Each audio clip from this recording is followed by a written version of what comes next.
Na mimi ndugu wangu. Hapa. Hapa ni nyumbani nzuri. Sijui za huko nyumbani. Nzuri. Familia hazijambo. Hazijambo. Eti? Bwana. Hivi? Unaendaga kliniki?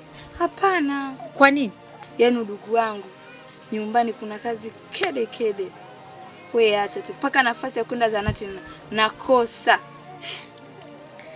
Achana na hizo kazi. Kazi hizo zipo tu.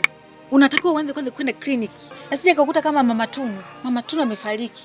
Mama Tunu? Ndio. Amefariki? Ndio amefariki. Mungu wangu. Hapo ndipo paka naishiwa nguvu. Yaani basi tu. Huo ni uzembe wa mume wake. Kila akitaka kwenda mwanamke hataki, anamkatalia. Akiitwa yeye aende zanati, mwanaume hataki kwenda kuandikisha kadi. Matokeo yake haya, anaenda kujifungua. Basi. Mama Tunu. Mama Tunu shogangu. Yaani hapo ndo hata sielewi. Yaani cha kufanya hivi, kazana sana kwenda kliniki.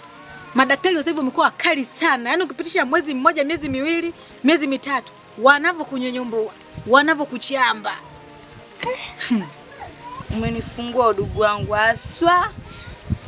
Kuja niende nikajiandae niende huko zahanati. Maana mambo yamekuwa magumu. Tena hapo utakuwa umefanya lamana. Tena lamana kabisa. Ili uende ukapate hiyo huduma. Kalia kazi haziishi. Kule ndio ukikutana na wale mama wale. Naogopa kama nini? Watakunyonyomboa, watakuanzia juu mpaka chini. Utajuta kuzaliwa. Fanya tu hivyo shogangu, uende ukapate huduma. Kuna mtu anayependa kufa hapa. Ngoja niende. Fanya hivyo. Tuonane basi baadaye. Haya mwaya. Tupo na mimi namalizia hapa nikapike. Haya asante. Eti? Poa.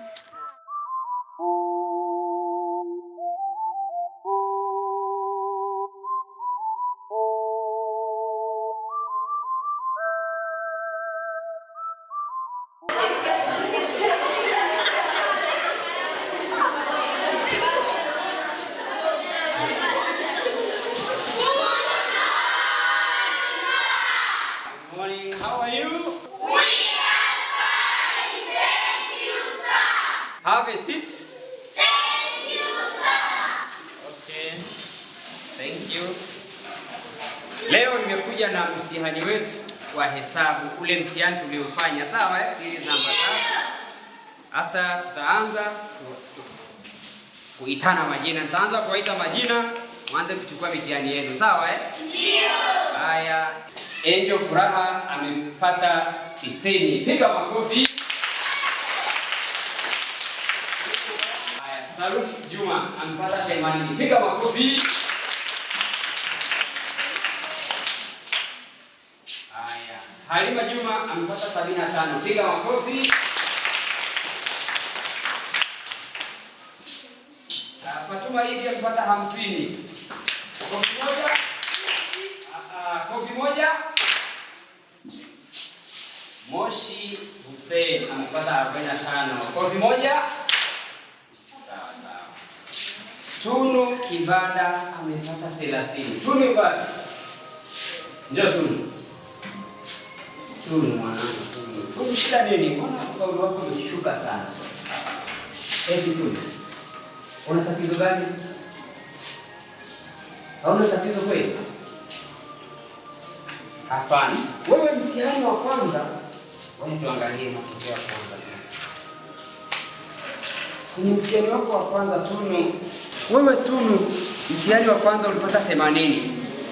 Wa pili ukawa na 85. Leo una 30. Una shida gani? Una tatizo? Ana sina shida yoyote. Hauna tatizo? Ndio. Kweli? Hauwezi ukapata 80, 85 alafu leo unapata 30. Wewe utakuwa na tatizo. Hapana, sina tatizo lolote. Hapana. Kutoka 80 mpaka 30. Hiyo ni tofauti kubwa sana. Kesho uje na mzazi, sawa? Umesikia? Kesho uje na nani?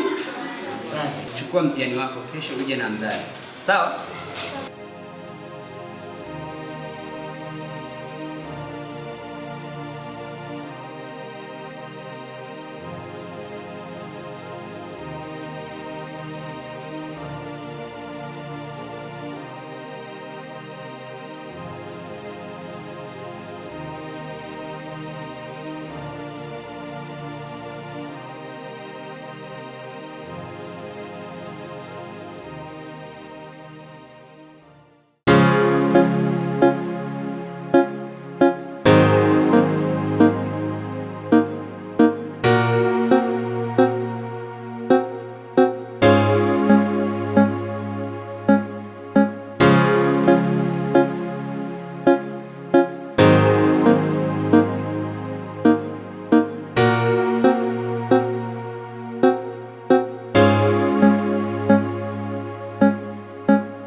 Tunu.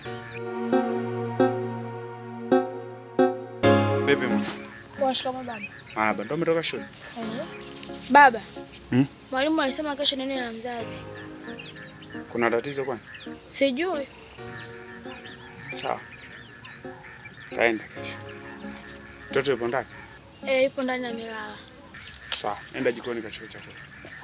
Moyo umejawa simanzi, vilio, machozi yaishi. Nina maumivu makubwa ya ninashindwa kuhimili.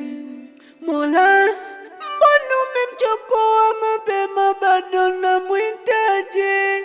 Na maana wa ubavu wangu sitamwona tena. Kwa nini kuna kifo duniani?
Pole sana. Pole sana mwanangu. Sawa? Baba yuko? Hebu usiwaze swala la kifo. Kifo ni swala la kawaida kwa mwanadamu, isipokuwa hatujui siku ya kifo. Sawa? Kufa kupo. Sawa? Hebu wewe jitahidi. Sawa? Baba yuko?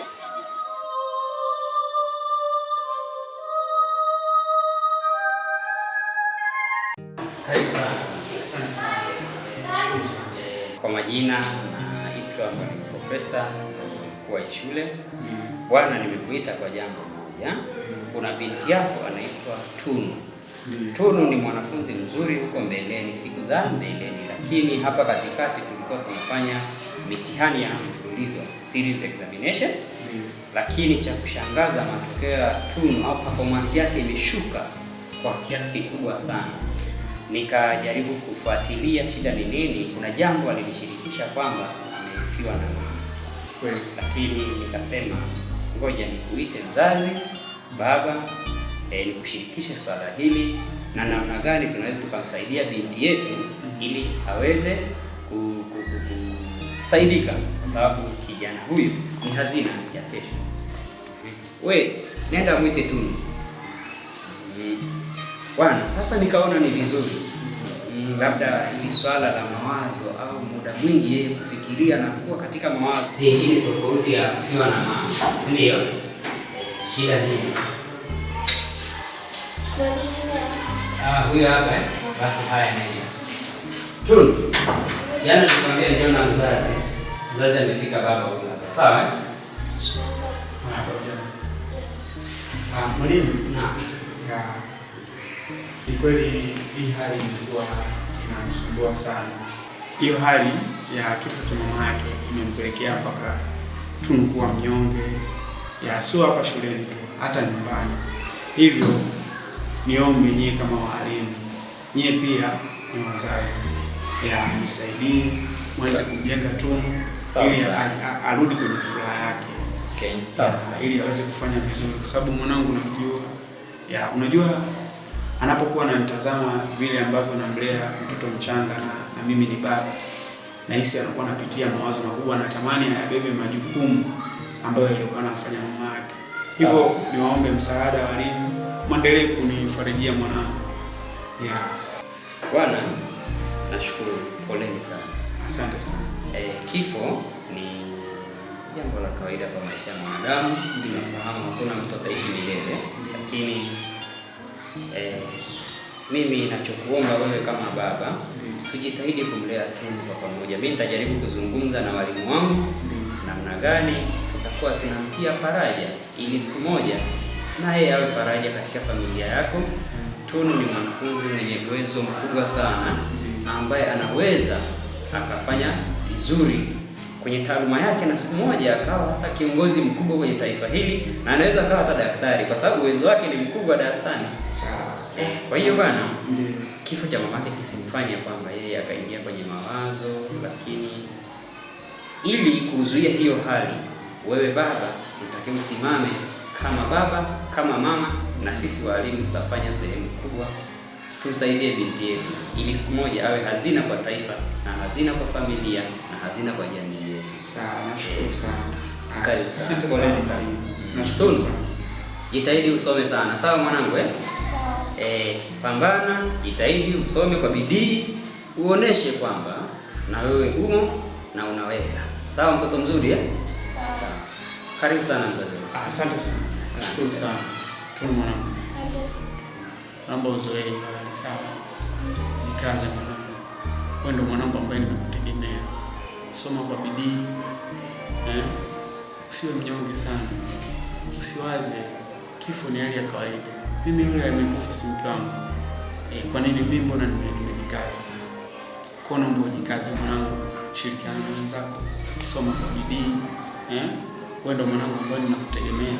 Uje uwalee wadogo zako, uje unisaidie hata mimi. Sawa mwanangu? Ndio. Sawa.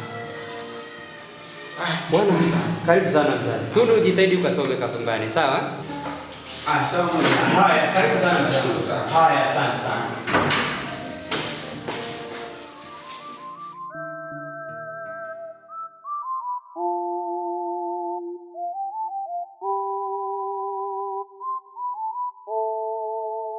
Hivi mke wangu, mbona hili jambo unalifanyia utani sana?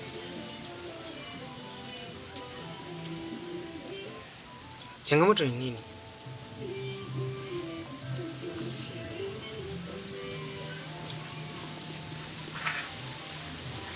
Kila nikikwambia uende zahanati, upo kwenye utani, upo kwenye utani. Changamoto ni nini?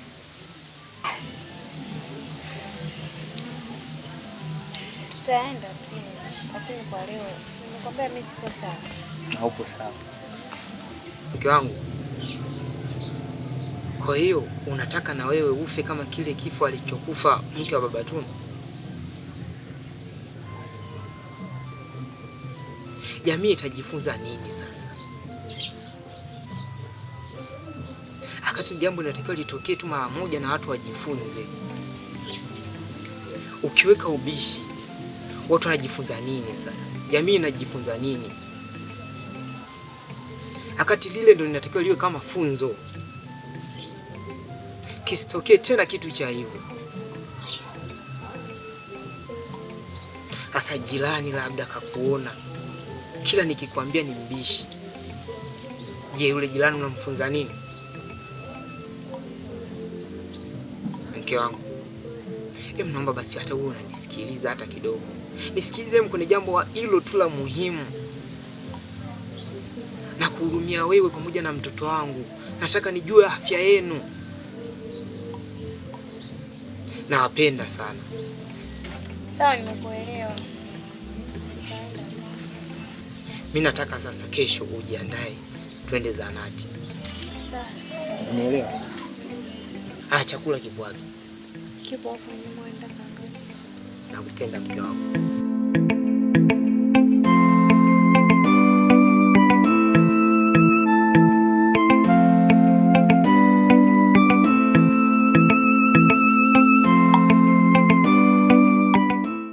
Staff, nimewaita hapa. Lengo kula kuwaita hapa, nataka twende tukatoe elimu kijijini. Nadhani tumejionea hiki kifo kilichotokea kwa huyu mama karibuni hapa. Ilikuwa ni tarehe 6 kama nakumbuka. Naomba tuende tukatoe elimu kijijini kuhusiana na wamama wajawazito. Ni kweli kabisa daktari. maana huyu mgonjwa baada ya kumpokea nilipomfanyia vipimo inaonyesha hakika hakuwa na elimu ya kutosha, maana ilionyesha ametumia mitishamba. So naona Kwa hiyo inahitajika wapewe kabisa elimu. Ukiangalia serikali yetu inajitahidi sana kusogeza huduma kila kijiji, kila kata. Hususan hii serikali ya 2026, serikali ya Mama Samia imesambaza huduma vizuri sana hadi vijijini kama saizi huko. Lakini bado unajikuta watu wanatumia madawa, wanatumia nanili za kienyeji ambao ni kosa sana kisaizi kisheria. Sawa daktari, sisi tutakuwa shirikiani kwenda kutoa elimu kijijini kwa mama wajawazito ili wao wanahudhuria kliniki kwa wakati. Sawa, kama mmenielewa basi kaendelee na shughuli zenu. Nitawaambia siku ya kwenda kutoa hiyo elimu. Sawa daktari. Haya.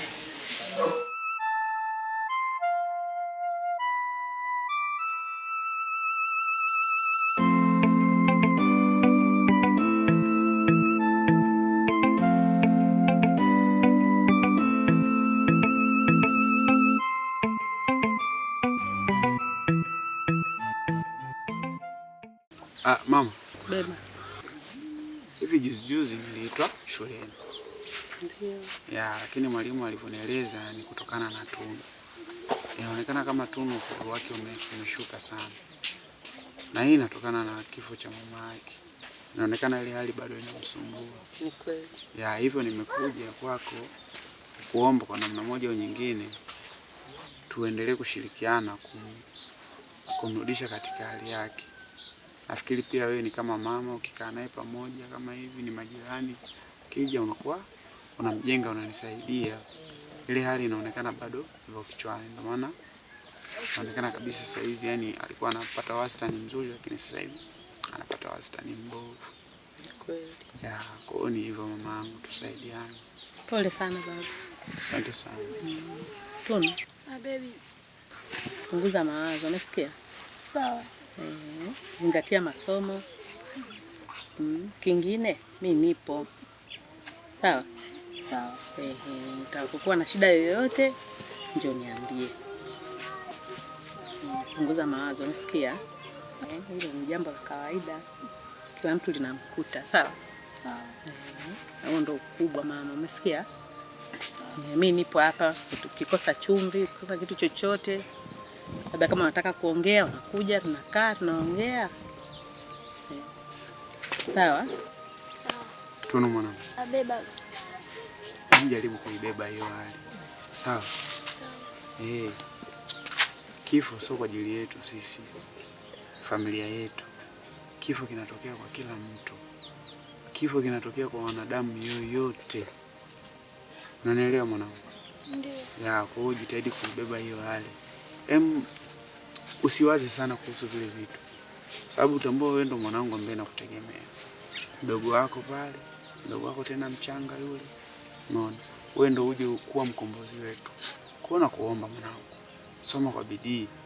Soma kwa bidii ili uje utusaidie. Sio unaona maisha nyumbani jinsi yalivyo. Ndio. Wewe acha kufikiria sana. Sawa mwanangu? Sawa. Mimi kwa upande wangu sana nimewaelewa. Ndio. Na nitajitahidi kwa vizuri kwenye masomo. Sawa, mimi nafurahi kusikia hivyo. Tafanya vizuri.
nakosa nguvu, akili nachoka nalo. Mbona kila kukicha shida tu, na majeraha moyoni mwangu yasotibika, na maumivu makubwa, moyo wangu umechomwa na miba.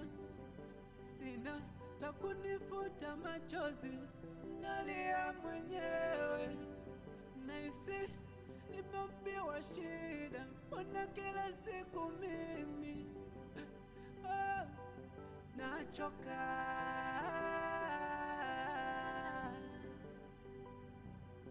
nachoka.